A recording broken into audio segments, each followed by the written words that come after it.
Di sini saya akan menjelaskan mengenai kalender pendidikan. Pengertian kalender pendidikan merupakan pengaturan waktu untuk setiap kegiatan pembelajaran peserta didik mulai dari setahun dalam waktu pelajaran efektif dan hari libur dalam proses pendidikan.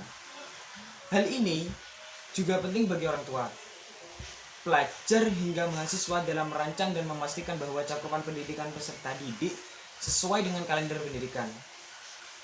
Sesuai dengan kalender pendidikan yang berlaku di sekolah tersebut. Maka yang harus dilakukan orang tua mengetahui semua yang dilakukan pihak sekolah berdasarkan kalender pendidikan atau bisa disebut juga dengan kaldik.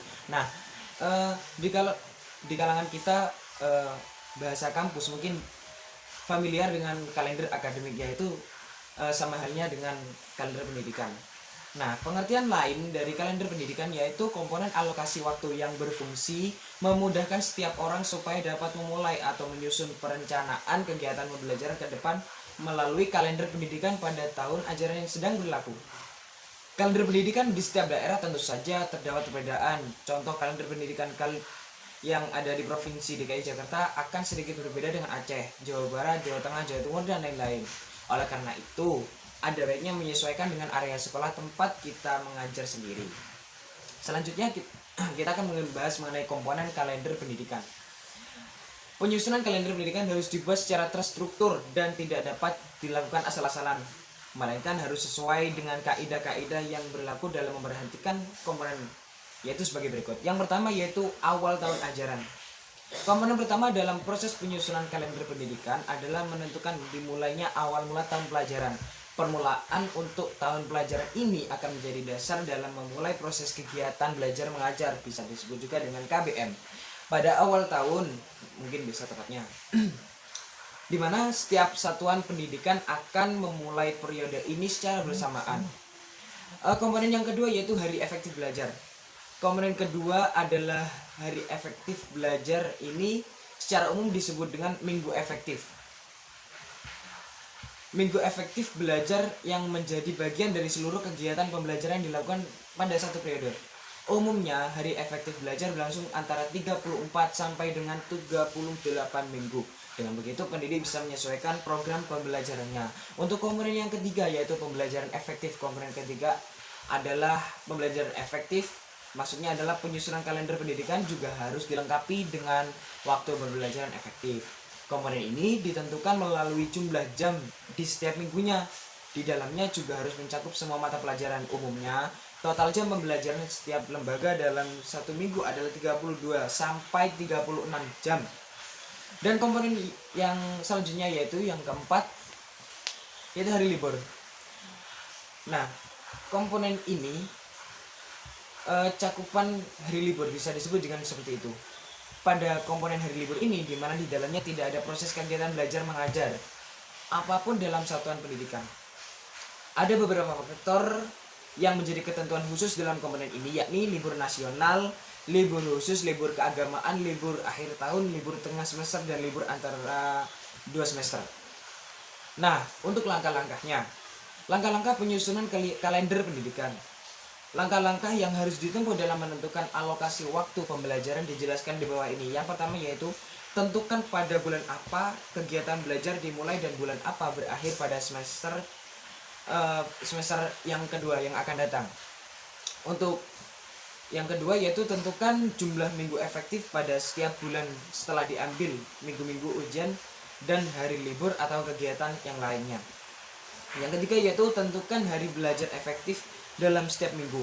Misalnya bagi sekolah yang menentukan belajar dimulai dari hari Senin sampai Jumat, berarti hari efektif adalah 5 hari kerja gitu. Sedangkan sekolah yang menentukan hari belajar dari hari Senin sampai Sabtu, berarti jumlah hari efektif adalah 6 hari. Nah, untuk tujuan dan fungsi kalender pendidikan, yang pertama yaitu dengan menyusun kaldik, guru itu lebih mengetahui jumlah hari yang dapat digunakan untuk pembelajaran siswa, di samping dapat mengetahui kegiatan-kegiatan sekolah ke depannya. Nah, untuk yang kedua yaitu kaldik dapat dijadikan pedoman bagi guru untuk menyusun program pendidikan khususnya dalam menyusun program tahunan. Sekian dari saya. Wabillahi taufiq wal hidayah. Assalamualaikum warahmatullahi wabarakatuh. Saya Naimatul Jannah, NIM 202101010005. Di sini saya akan menjelaskan tentang pekan efektif. Pekan efektif merupakan perhitungan hari-hari efektif yang ada pada tahun pelajaran berlangsung untuk mendukung kemajuan belajar peserta didik. Untuk menyusun rincian pekan efektif sendiri yang harus diperhatikan dan dilihat adalah kalender akademik yang sedang berlangsung. Cara penghitungan pekan efektif sendiri, kita perlu menentukan hitungan sesuai dengan kalender akademik agar mempermudah kita dalam menghitung pekan efektif. Contoh dari kalender akademik sendiri yaitu seperti ini. Lebih jelasnya bisa dilihat di makalah. Selanjutnya yaitu perhitungan alokasi waktu efektif. Perhitungan alokasi waktu efektif merupakan langkah penting dalam mengimplementasikan kurikulum dalam program tahunan dan semester. Hasil perhitungan ini dapat dimanfaatkan untuk menentukan alokasi waktu untuk setiap kompetensi dasar, untuk menentukan kapan kompetensi dasar dan materi tersebut diajarkan. Dalam perhitungannya, kita bisa lihat di dalam makalah, di sana sudah tercantum, teman-teman sekalian bisa menyimak. Selanjutnya yaitu banyaknya pekan efektif. Banyaknya pekan efektif sendiri bisa kita hitung dengan cara banyaknya pekan dalam semester kita kurang dengan pekan tidak efektif. Dan banyaknya jam pelajaran efektif dalam pekan kita bisa menghitungnya dengan cara jumlah pekan efektif kita kurangi dengan jam pelajaran PAI dan budi pekerti. Mungkin itu yang bisa saya sampaikan, kurang lebihnya mohon maaf. Wassalamualaikum warahmatullahi wabarakatuh. Saya Yola Rizky Presbianti dengan NIM 2041010101046 akan memaparkan materi mengenai silabus. Jadi, pengertian silabus merupakan suatu rencana pembelajaran jangka panjang pada suatu kelompok mata pelajaran tertentu yang mencakup standar kompetensi, kompetensi dasar, materi pokok atau pembelajaran, kegiatan pembelajaran, indikator, penilaian, alokasi waktu, dan sumber belajar. Nah, dari pemaparan materi di atas, tentunya silabus memiliki beberapa manfaat. Jadi, yang pertama sebagai suatu pedoman bagi pengembangan pembelajaran lebih lanjut, yaitu dalam penyusunan RPP, penyediaan sumber belajar. Nah, yang kedua adalah sebagai suatu ukuran dalam melaksanakan penilaian keberhasilan suatu program pembelajaran. Tiga, dokumentasi tertulis atau written document sebagai pertanggungjawaban suatu program pembelajaran. Dalam melaksanakan pengembangan silabus tentunya perlu menerapkan prinsip-prinsip, antara lain yang pertama adalah prinsip ilmiah, yaitu keseluruhan materi serta kegiatan yang ada di dalam silabus harus benar dan dapat dipertanggungjawabkan secara keilmuan.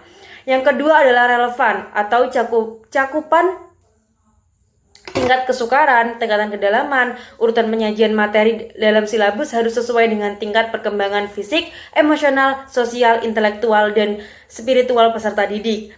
Nah, yang ketiga adalah sistematis. Yang keempat adalah konsisten. Yang kelima adalah memadai. Yang keenam adalah aktual dan kontekstual. Yang ketujuh adalah fleksibel. Yang kedelapan adalah menyeluruh. Dalam pengembangan silabus tentunya akan melalui atau melewati tahapan-tahapan. Nah, tahapan-tahapan tersebut antara lain yang pertama adalah mengkaji standar kompetensi dan kompetensi dasar. Nah, standar kompetensi dan kompetensi pada dasarnya merupakan kualifikasi kemampuan minimal peserta didik yang memberikan gambaran, sikap, keterampilan, pengetahuan yang diharapkan dan dapat dicapai pada setiap semester untuk mata pelajaran tertentu. Nah, yang kedua adalah mengidentifikasi materi pokok pembelajaran. Nah, untuk jenis materinya itu bisa berupa fakta, prinsip, konsep, prosedur, atau suatu keterampilan. Nah, yang ketiga adalah mengembangkan kegiatan pembelajaran. Nah, pengembangan kegiatan pembelajaran ini dapat melibatkan proses mental dan fisik melalui interaksi antar peserta didik dengan pendidik, lingkungan, dan sumber belajar lainnya dalam rangka pencapaian kompetensi dasar. Yang keempat adalah merumuskan indikator pencapaian kompetensi. Nah, indikator adalah suatu penanda pencapaian kompetensi dasar yang ditandai oleh perubahan perilaku yang dapat diukur yang mencakup sikap, keterampilan, dan pengetahuan. Nah, indikator itu dapat dikembangkan antara lain sesuai dengan karakteristik peserta didik, mata pelajarannya, atau satuan pendidikan, dan masih ada faktor lain. Yang kelima adalah penentuan jenis Penilaian pencapaian suatu kompetensi dasar peserta didik dilakukan berdasarkan atas indikator. Penilaian dilakukan dengan tes atau non-tes, baik itu berupa tulisan maupun lisan. Pengukuran sikap, pengamatan, penilaian hasil karya atau proyek. 6 adalah menentukan waktu atau menentukan alokasi waktu. Penentuan waktu pada setiap kompetensi dasar didasarkan pada jumlah minggu efektif dan alokasi waktu mata pelajaran per minggu dengan mempertimbangkan jumlah kompetensi dasar, kedalaman, keluasan, tingkat kesulitan, dan tingkat kepentingan kompetensi dasar. Ketujuh adalah menentukan sumber belajar. Sumber belajar itu merupakan suatu rujukan atau bahan yang digunakan untuk kegiatan proses belajar mengajar. Assalamualaikum warahmatullahi wabarakatuh. Saya Novana Tri Lestari, NIM 20110101010063. Baik, di sini saya akan menjelaskan tentang RPP atau Rencana Pelaksanaan Pembelajaran. Untuk pengertian RPP yaitu rencana pelaksanaan yang menggambarkan prosedur pembelajaran untuk mencapai kompetensi dasar yang mengacu pada silabus. Adapun tujuan RPP yaitu untuk mempermudah dan meningkatkan hasil proses belajar mengajar, serta untuk melihat, mengamati, menganalisis, dan memprediksi program pembelajaran. Dan fungsi RPP yaitu sebagai acuan bagi guru untuk melaksanakan kegiatan pembelajaran agar aktivitas pembelajaran menjadi lebih efektif dan efisien. Dan untuk komponen RPP yaitu terdiri dari identitas sekolah, identitas mata pelajaran atau tema, kelas atau semester, materi pokok, alokasi waktu, tujuan pembelajaran yang dirumuskan berdasarkan KD, kompetensi dasar dan indikator pencapaian kompetensi, materi pembelajaran yang memuat fakta, konsep, prinsip, dan prosedur yang relevan, metode pembelajaran, media pembelajaran, sumber belajar, langkah-langkah pembelajaran, dan penilaian hasil pembelajaran. Mungkin cukup sekian dari saya.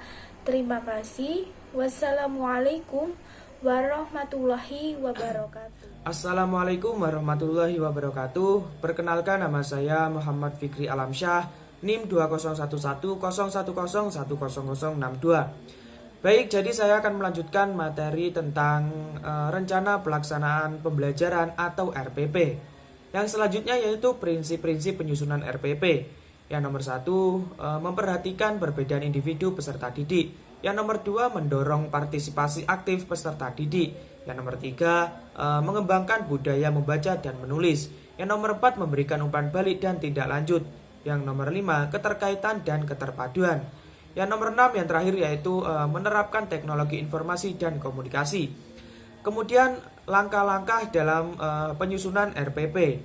Yang nomor 1, pengajuan silabus meliputi KI atau kompetensi inti dan KD atau kompetensi dasar, materi pembelajaran, proses pembelajaran, penilaian pembelajaran, alokasi waktu dan sumber belajar. Yang nomor 2, perumusan indikator pencapaian KD pada KI 1, KI 2, KI 3, dan KI 4. Yang nomor 3, materi pembelajaran dapat berasal dari buku teks pelajaran dan buku panduan guru. Sumber belajar lain berupa muatan lokal, materi kekinian, konteks pembelajaran dari lingkungan sekitar yang dikelompokkan menjadi materi untuk pembelajaran reguler, pengayaan, dan remedial. Yang nomor 4, penjabatan kegiatan pembelajaran yang ada pada silabus dalam bentuk yang lebih operasional. Yang nomor 5, penentuan alokasi waktu. Yang nomor 6, pengembangan penilaian pembelajaran dengan cara menentukan lingkup, teknik, dan instrumen penilaian serta membuat pedoman penskoran. Yang nomor 7, menentukan strategi pembelajaran remedial. Yang terakhir yaitu yang nomor 8, menentukan media, alat, bahan, dan sumber belajar. Baik, mungkin cukup sekian dari saya. Jika ada salah kata, saya mohon maaf. Wabillahi taufiq wal hidayah. Wassalamualaikum warahmatullahi wabarakatuh.